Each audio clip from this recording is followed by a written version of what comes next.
অনেকেই জানতে চান আমার কি নর্মাল ডেলিভারি হবে।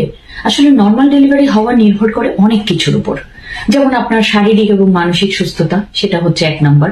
এছাড়াও আপনার বাচ্চার পজিশন ঠিক আছে কিনা, আপনার অন্য কোনো ঝুঁকিপূর্ণ রোগ আছে কিনা, যেমন সাধারণত উচ্চ রক্তচাপ, ডায়াবেটিস, এইসব কারণে কিন্তু অনেক সময় আমরা নর্মাল ডেলিভারিটা পরিহার করে তাদেরকে সিজারিয়ান সেকশনের অ্যাডভাইস দিয়ে থাকি।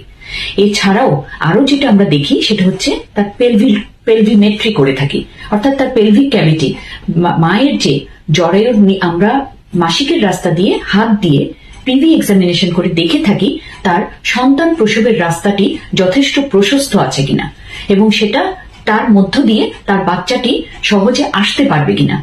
এটি কিন্তু অনেক গুরুত্বপূর্ণ, কিন্তু অনেকেই এই ব্যাপারটি হয়তো বুঝতে পারেন না, মনে করেন যে আমার বাচ্চার পজিশন তো ঠিকই ছিল, তাহলে কেন সিজারিয়ান সেকশন হলো। আসলে আমরা পেলভিক ক্যাভিটিটা চেক না করে বলতে পারি না আপনার বাচ্চাটি নর্মাল হবে কি হবে না।